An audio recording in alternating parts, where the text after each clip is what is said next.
Kakayan, ito po ang programang Go Negosyo sa radyo at sa TV. Kasama niyo po Cheska San Diego, Senator Bam Aquino at ang ating guest partner. Si partner Armand Benko. Okay, partner, meron kang hanging question. Oo, yung question natin kanina, kung nagmamall ka. Oo. Oo, no? Ganda-ganda pa ng lakad mo. Oo. Tapos may humarang sa'yo. Cute! Amerikana pa yan. Oo, o kaya sir. no? Corporate attire pa yan. Would you want to apply for a credit card? Oo. Ayan, ganyan, di ba? Mm-mm. Okay, ano ba dapat mong isipin, Armand? Una, intindihin natin kung bakit mayroong mga ganong sitwasyon.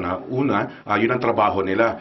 I think they are given up to as high as 30% commission For every, for every credit card approved. Okay. So, siyempre, parang sa negosyo, marketing, mas marami silang maalukan, application form na mapirma, fill up, mas malaki ang chances na merong mapapa-approve.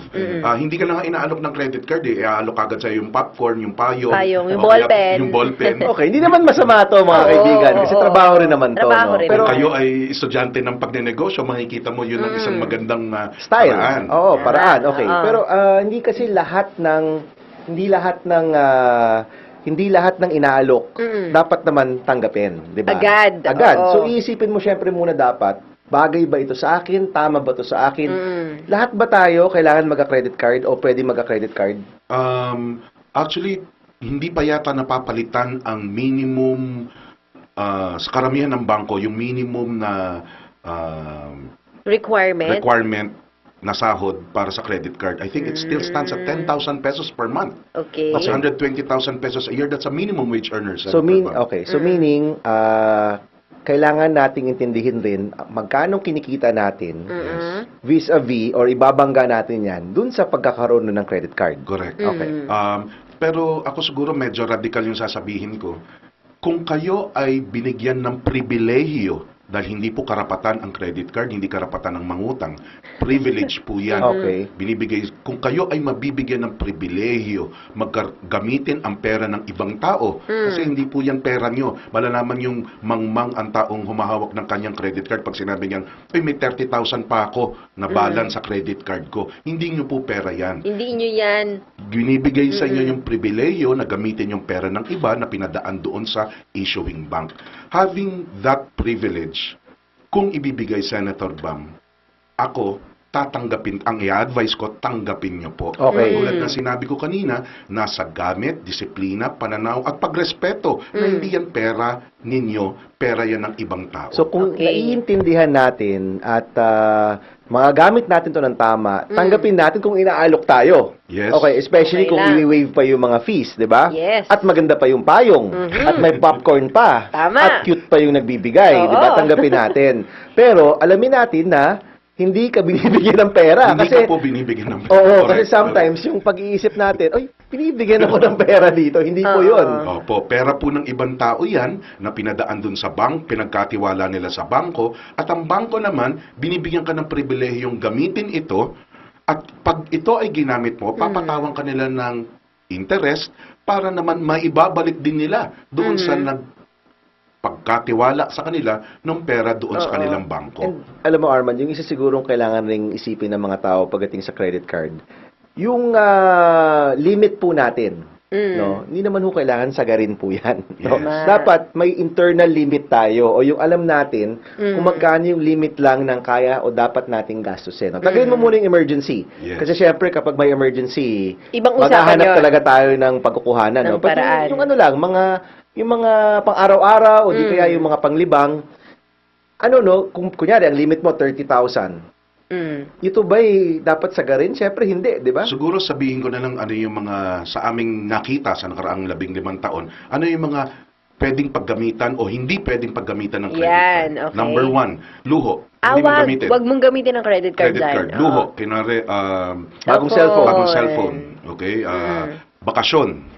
Bakasyon, di ba?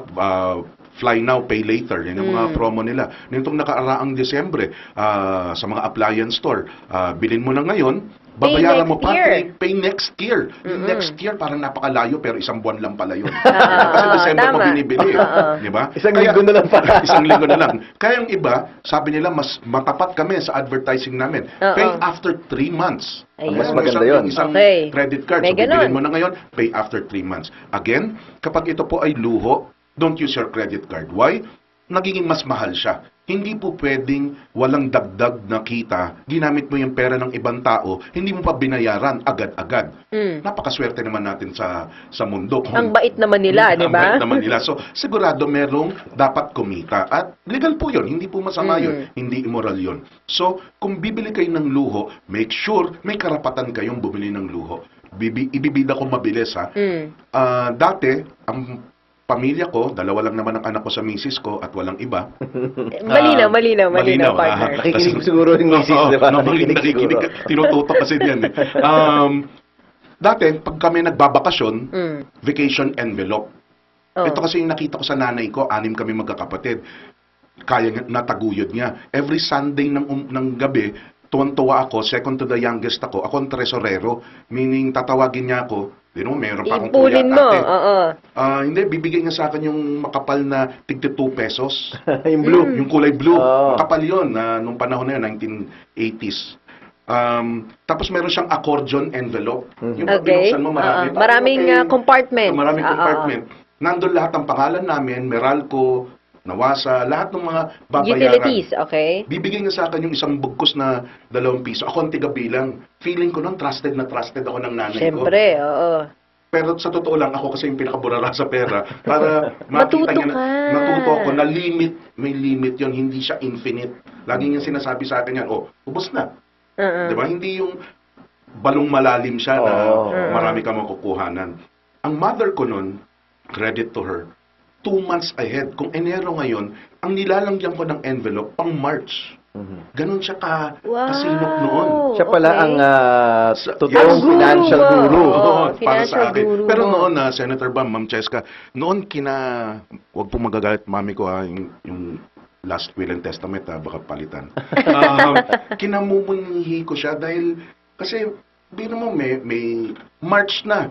Meron pang gimmick ng January, meron akong gustong bilhin. Wala na, Naka-allot lahat na ng eh. pera eh. Walang pera sa amin noon na sobra. Kung kunwari, gigimik ka, panggas lang ng sasakyan, hiram yung sasakyan, hindi mo may hiram kasi sakto lahat ng pera. Okay. At any rate, na-pick up ko yun. Sabi ko sa pamilya ko, pag magbabakasyon tayo, may vacation envelope. Sayang naman tong laki ng boses ko kung di ako makakapagdikta sa bahay.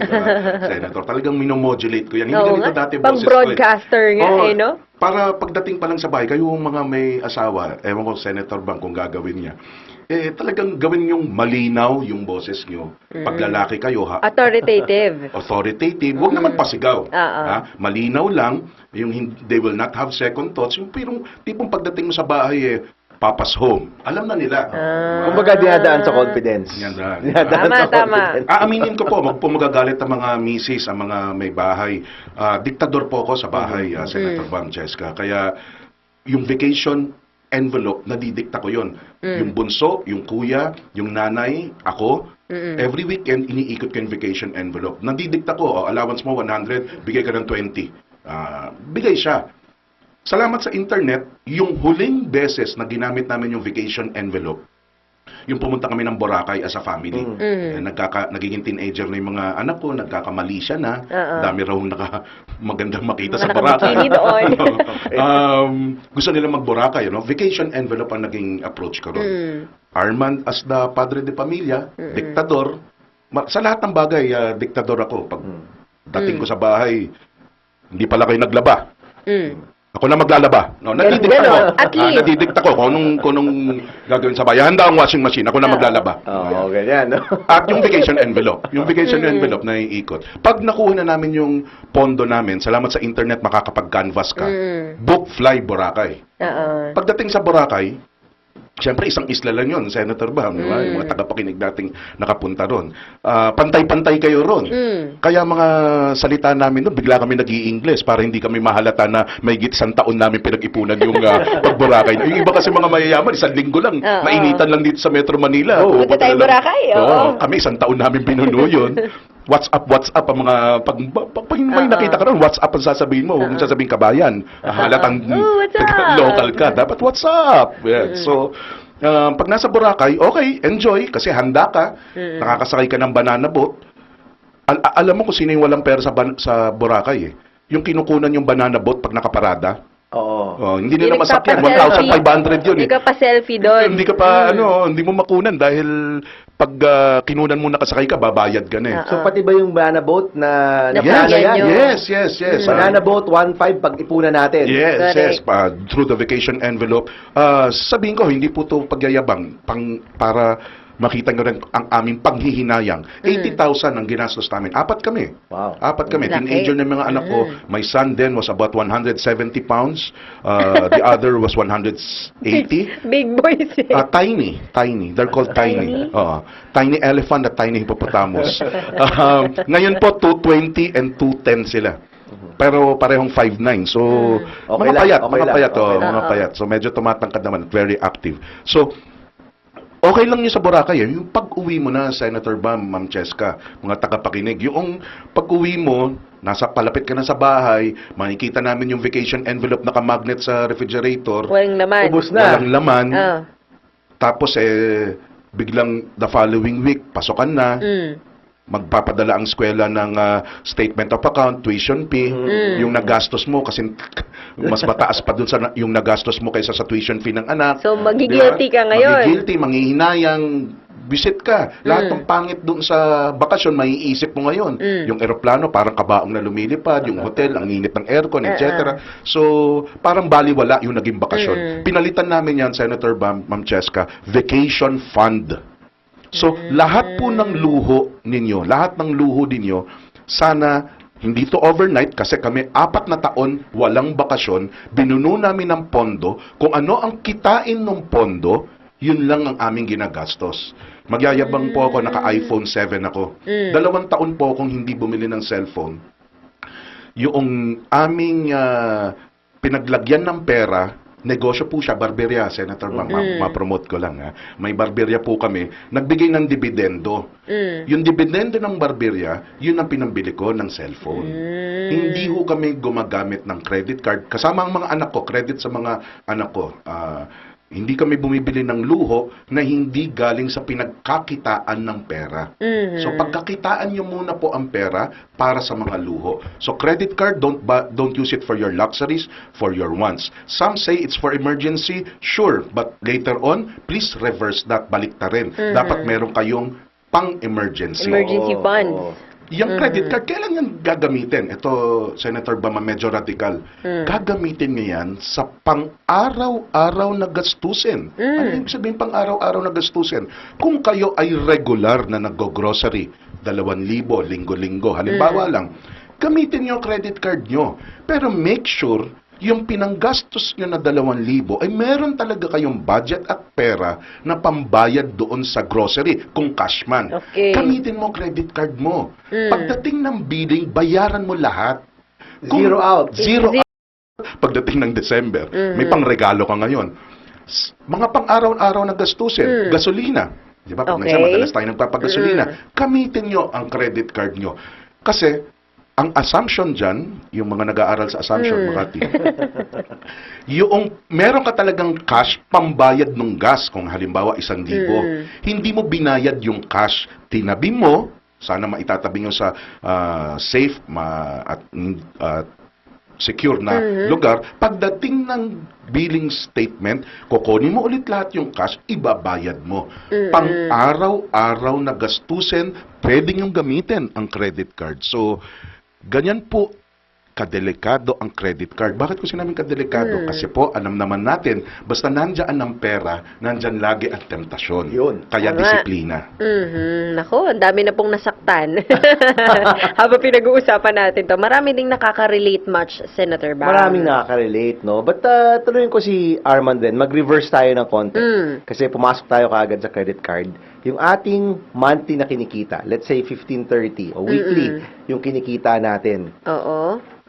Dapat may pinupuntahan na yan kaagad, di ba? Sineset aside yan. Hindi naman pwede lahat sa vacation fund kaagad. Usually, yun yung dulo. Inuna ang vacation Oo, fund eh. dulo no, yun, Sen? dulo. Ano yung Oo. una? Ano yung una mong dapat itabi?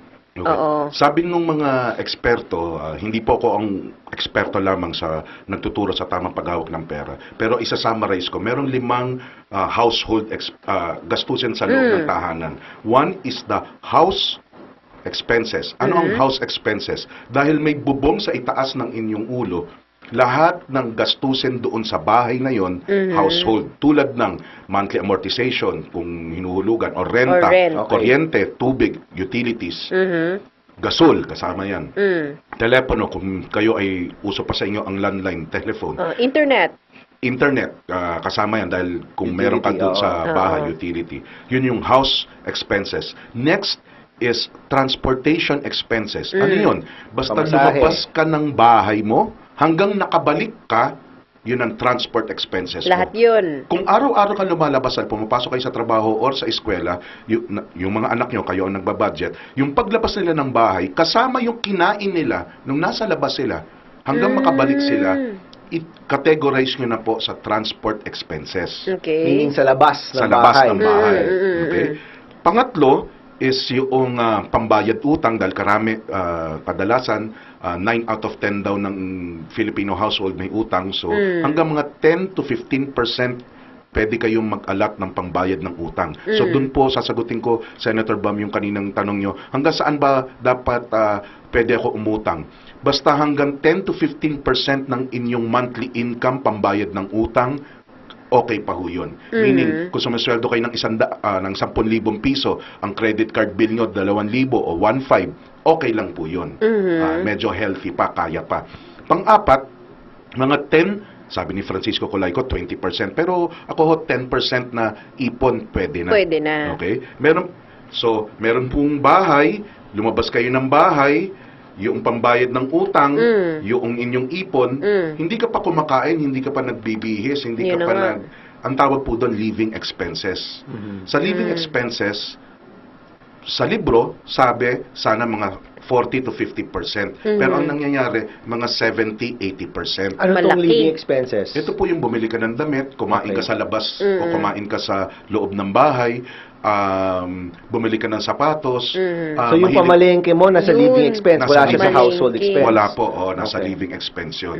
So, yung iba, pag ganun ang nakikita, naririndi.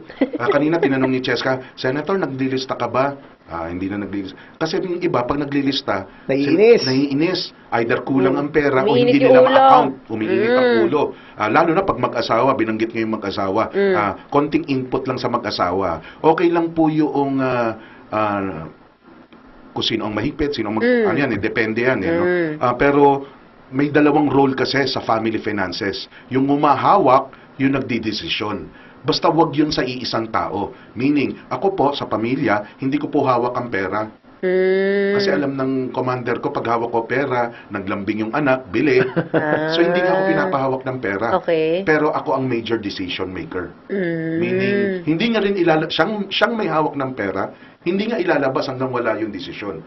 So, may control. Bakit may control? Kasi pag sinabi kong, bili mo ng bagong sapatos yung anak natin, hindi nga ilalabas.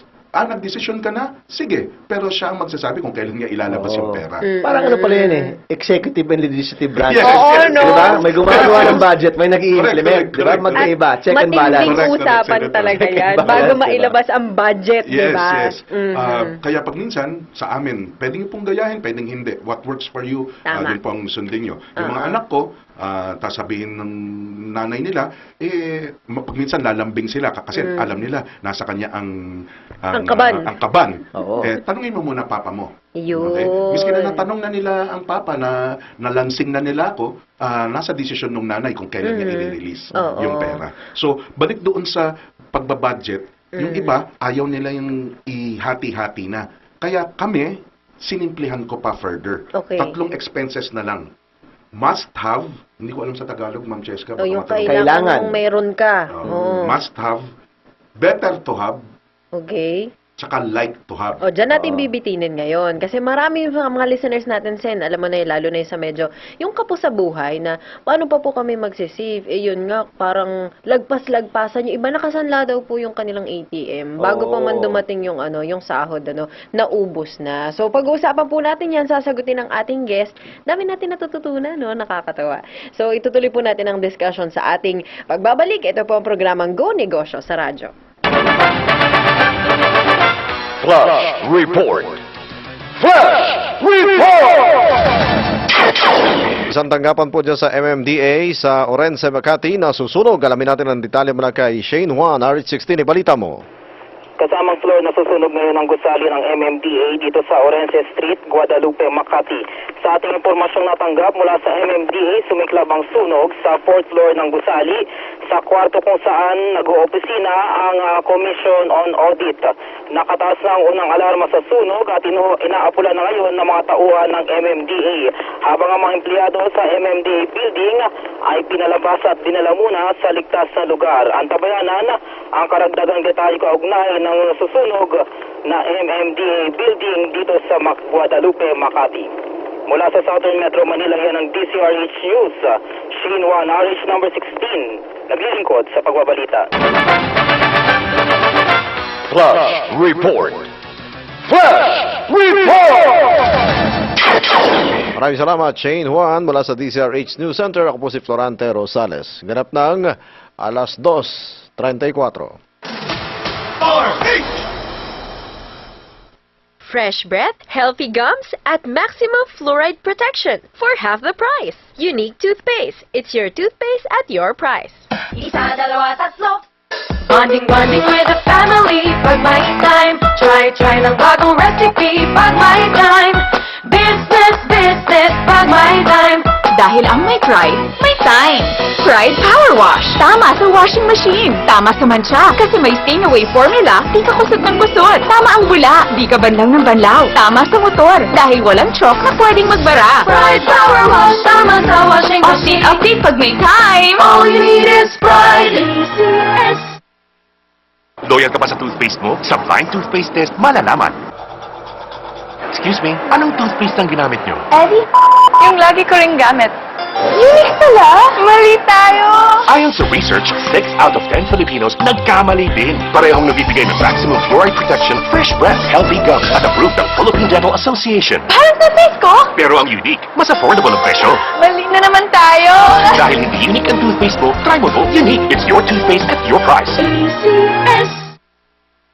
Hindi porke balita, seryoso usapan. Alae, pwede namang magaan. Issue nila kay Deo Macalma at Miss O. Karen Oyong. Alas 9 ng umaga, araw-araw, Lunes hanggang Biyernes.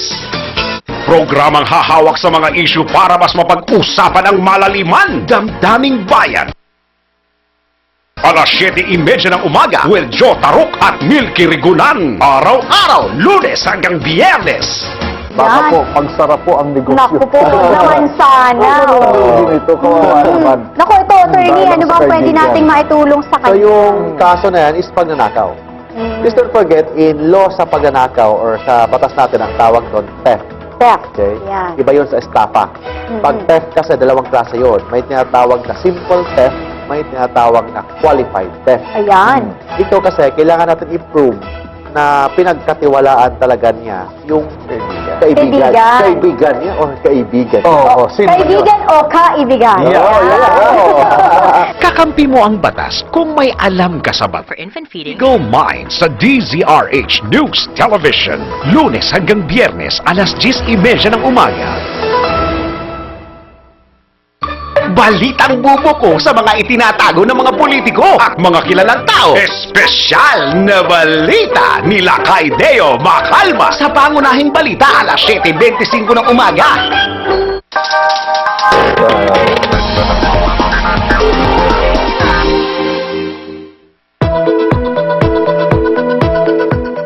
Are you tired of bringing too many bags in every trip? Ang leather duffel backpack ang sagot sa inyong problema. Isa itong 6-in-1 set at zip pack go na bag kung kaya't napakadali ikabit ng isang bag sa isa pa. Tinagurian itong world's most functional leather backpack, ang duffel backpack ang may tuturing na perfect bag for every lifestyle. Ito'y dahil maaari mo itong iswap, iswitch, pagsamahin o kaya paghiwalayin upang makagawa ka ng iba't ibang klase ng storage solution para sa iyong day-to-day activity. Ang duffel backpack ay may 3 main designs. Ang una ay ang Pro Duffel Backpack na mainam para sa pang-araw-araw na gamit. Ang full-size backpack naman ay medyo maluwag kung kaya't maaari mo itong dalhin kung ikaw ay bibiyahe ng 1 o 2 araw at ang pangatlo ay ang beefed-up duffel na may malaking storage at perfect for traveling. Ngunit ang magic ay ang pagsasama-sama ng tatlong nabanggit upang maging isang bag. I-zipper lamang ang isa't isa at presto! Magiging isa na ang iyong tatlong bag. May mga hidden compartment din ito para sa iyong mga mamahaling gamit. Ang duffel backpack ay dinisenyo ni Jonathan Webster upang maging all-in-one travel kit. At yan ang ating news covery, RH44, Bien Dacles, naglilingkod sa pagbabalik. Ako po ang tambalang Cheska Bam. Ayan, Alright. sa Go Negosyo sa Radyo at ang ating guest, Senator. Naku, ito na yung very interesting part na pag-uusapan Ulitin natin yun, Cheska. Must have, Okay? Better to have. better to have, Like to have. like to have. Like to Okay. have. By priority yan, no, By Arman? priority, by Okay. order of importance. May hierarchy. Okay, Hierarchy. number Okay. 1. Must have, siguro, pagkain. Pagkain. Yung renta, yung amortization, yung kuryente, Yes. mga tuition fee ng anak. Yes. Must yan, no? Oo, mga must have. So, isang kategory lang sila lahat.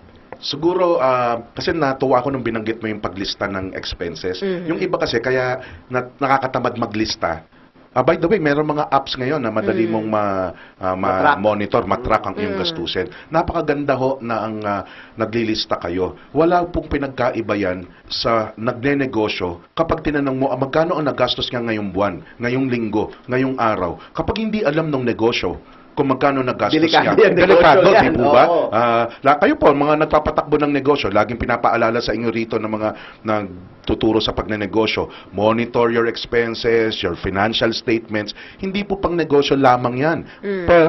Pati sa inyong personal, kailangan ma-practice May niyo ganyan, yan. oo. So, pag nilista nyo ang expenses nyo araw-araw, linggo-linggo i-label nyo. Yung Okay. expenses na paglista nyo, lagyan nyo ng detalye. Example lang, Senator, transport. Yung iba kasi tamad, di ba? Lalagay lang food, transport, medicines, gano'n lang. Tapos kung magkano.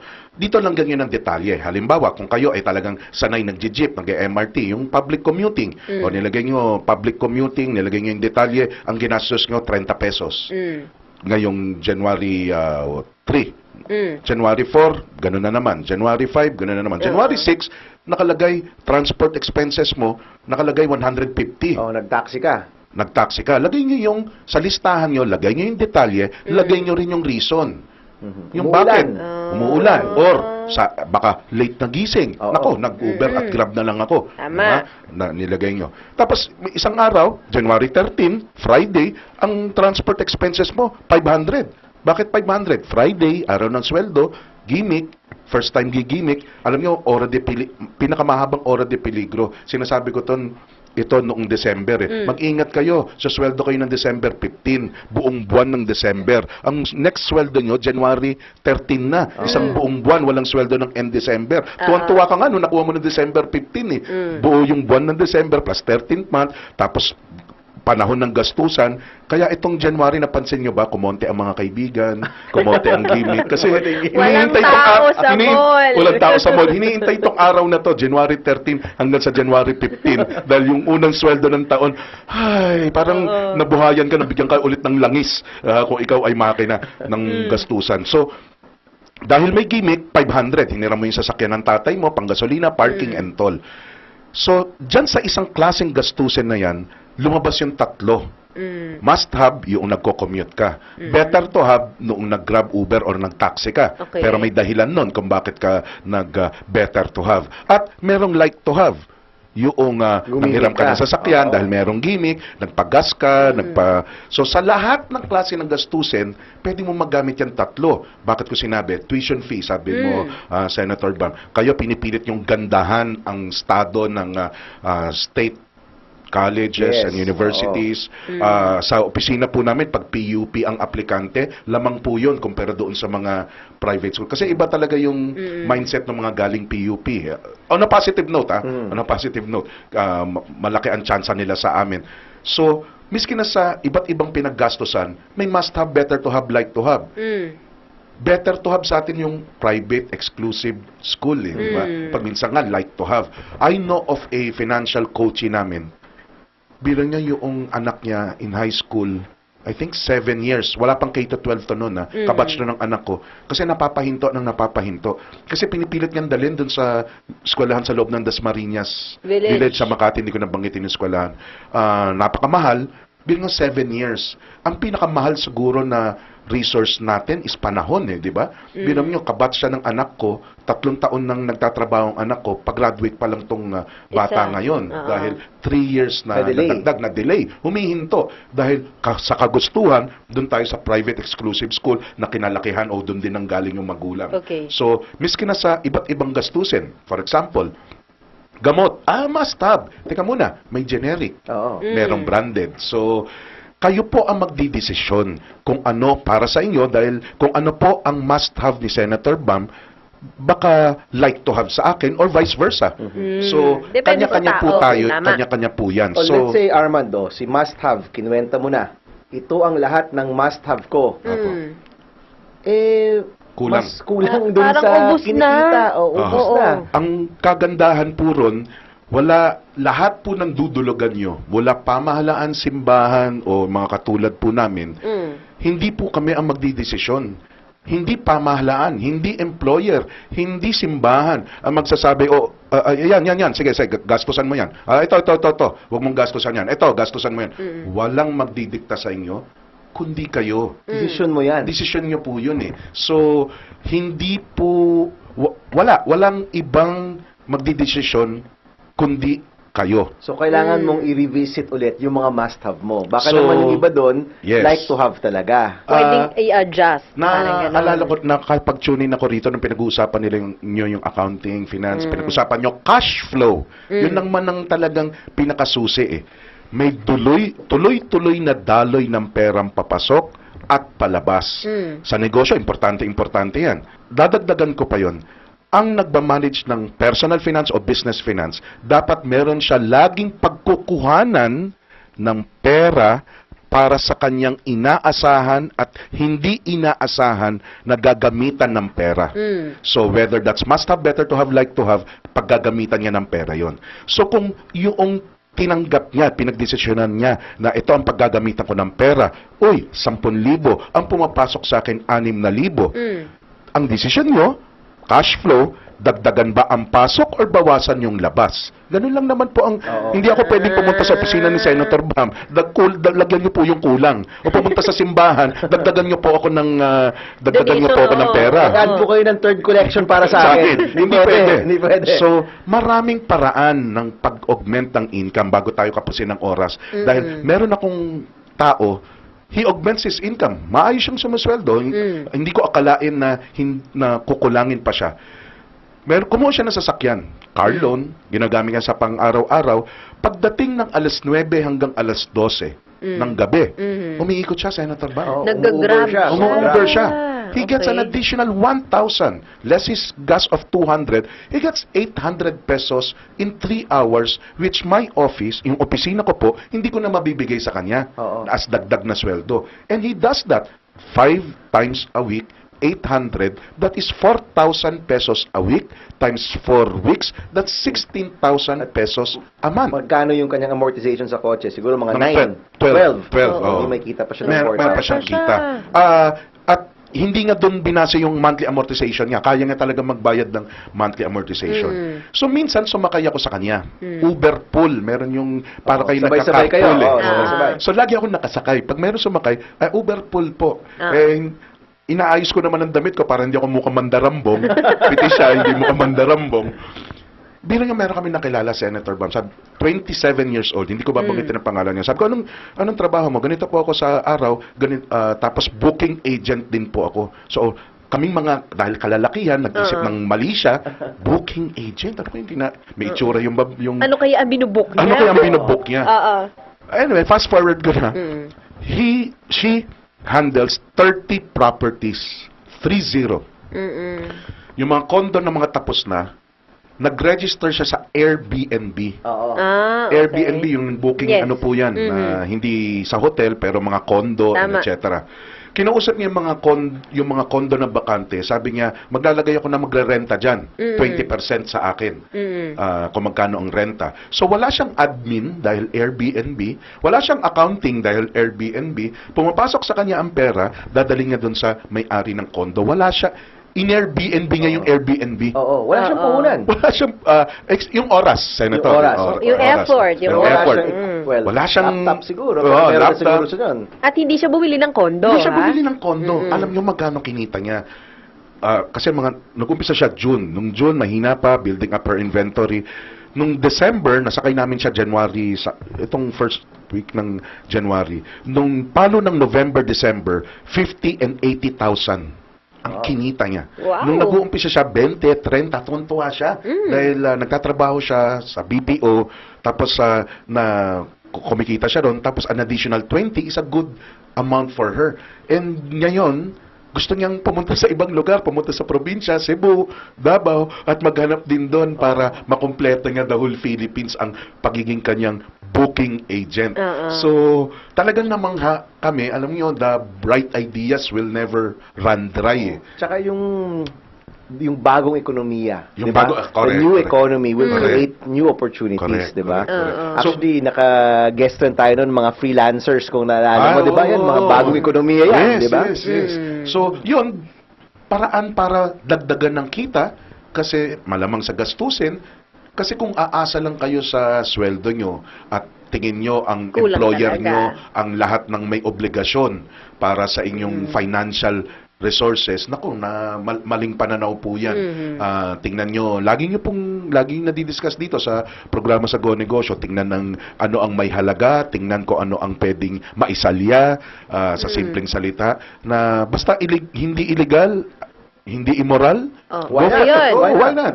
Go for Okay, it. o let's say, yung must-have ay mas konti naman dun sa kinikita mo. So Okay. let's say, kunyari, ang must-have mo, sabihin na lang natin nasa 8,000. Ang kinikita mo, 10,000. Anong gagawin mo dun sa 2,000? Kuya Arman. Number one, magkaroon po kayo ng bank account outside of your payroll account. Yung iba ho kasi may kilala lang ang bangko dahil doon pinapadaan ang sweldo nila ng kumpanya nila. Hindi po yan talaga pure na bank account nyo. Anong ibig ko pong sabihin? You have to be present, nabubuhay, at aktibo sa financial world. Meron po kayong birth certificate, kaya present kayo sa physical world. Meron kayong email address, kaya kayo present sa internet world. Or may Facebook account. Dapat meron kayong bank account outside of your ATM payroll. Tapos, build a relationship with your bank. Miski na pa-insemada, dala niyo yung branch manager para makilala kayo. O puto, o Pulburon, kutsinta, o oo. pulburon, para lang po makilala kayo. Ito po, actual experience dahil dinagdag ko po, ginawa po ito ng aking mga anak nung sila nagtatrabaho na. Sabi ko, open ka ng ibang account aside from your ATM payroll. Sa unang sweldo mo, isama mo yung branch manager, isang ensaymada sa isang sikat o kilala na bilihan ng ensaymada, magpakilala ka. 2 years, wala pang 2 years, yung kanyang car loan approval, easily approved. Yung sweldo niya, hindi naman nag 10 times more, pero kilala na siya eh. Oo. Kilala ka na. Kaya ko po sinasabi kanina, credit cards, utang, hindi po yan kalaban, hindi po yan masama kung paano nyo ginamit. At sa panahon na kung kaya nyo talaga, gamitin. Kasi hindi ko, sinabi ko na sa mga anak ko noon, hindi ko kayo bibili ng bahay, hindi ko kayo bibili ng sasakyan. Kayo ang bubuno niyan, katulad kung paano ako ang nagbuno sa anong nakikita nyo ngayon. So, yung anak ko, meron na siya. Yung bunso pa ito, hindi ito yung panganay. Dahil naayos niya yung kanyang financial standing, ang kanyang katayuan sa financial world. Yan ang unang yung gawin. Pangalawa, after a savings account, kumuha po kayo ng checking account. Again, pribileyo yan, Senator Bam, Cheska. Kasi imagine, pinapayagan kang umutang at gamitin ang pangalan ng bangko dahil dun sa utang mo na yon. Anong ibig kong sabihin? Di ba magda-down payment ka ng sasakyan o bibili ka ng pang-monthly amortization ng bahay or utang na rin yan eh. Sabi ko, Cheska, babayaran kita 10,000 pero babayaran kita next month pa. Miski nadagdagan ko 11,000 dun sa 10,000 utang ko, pero naka-date pa February 13. Yan yung post-dated check. So, alam ni Senator Bam ito, umutang ako sa iyo ng 50,000. May promissory note tayo, dokumento, nakanotaryo, hindi ko nabayaran, hindi mo ako pwede ipakulong. Pero nag-issue ako sa iyo ng cheque na 500 piso, hindi 5,000, hindi 50,000, 500 pesos, at hindi ko pinondohan at pinabayaan kong magtalbog at dinala mo ako sa korte, pwede akong makulong. Kasi yung cheque, hindi lang pangalan mo, pangalan ng bangko ang nakataya tinataya, doon. ang tinataya. Kaya get a checking account. That means, imagine an institution pumayag na idikit ang pangalan nila sa pangalan mo. That increases, again, Your tinataas na naman credibility. ang credibilidad mo sa financial world. And then, of course, get into investments. Tanungin nyo mismo ang bangko. Nandyan po ang UITF, produkto nila yan. Meron yung ibang bangko tulad ng BPI Metrobank, meron silang mutual funds. Yung BPI at Metrobank, meron din po silang mga online stock brokerages kung gusto nyo magpasok sa stock market. At syempre, umpisahan nyo ang maliit na negosyo na pwedeng yung pagpraktisan. Dati ho, iniisip lang namin na ano kaya kung meron kaming barbero. Kasi una kasi namatay yung barbero ng tatay ko, yun din ang barbero namin. Tapos, maganda kayang negosyo ang barbero. Fast forward, 3 taon na po yung barbershop namin. At nakikita namin, ang dami na rin na iba't ibang klaseng barbershop. Yung Yedaw delegate ng Go Negosyo, yung young entrepreneur, barberya din ang pinasok niya from Davao. Ngayon, nandito na siya sa Metro Manila. So, isa yan doon sa mga nagbibigay sa atin ng mga business trends, sila Paulo Tibig, sila Butch Bartolome, na male vanity. Yung pagkabanidoso Yes, sa growing. is growing. Bumalik ang pamada. Dati kasi, meron na nga. At ang mamahal. Ang mamahal. Ang mamahal na sabi ko, pambihirang mga pamada to, di ba? Dati nagpapadila lang ako sa dila ng baka para umayos ang buhok ko. Ngayon, Para dumikit. pamada 1,000 pesos. Ah. At nabibili, Senator Bam. So, maganda yung mga binigay years ago dito sa programa Male Vanity, True to Form. Find ways to grow your money and add income. Kung may sobra, sabi ni Senator Bam, ayan po, be active in the financial world. So, ito bang pagiging active sa financial world, Armand, ito rin ba yung savings?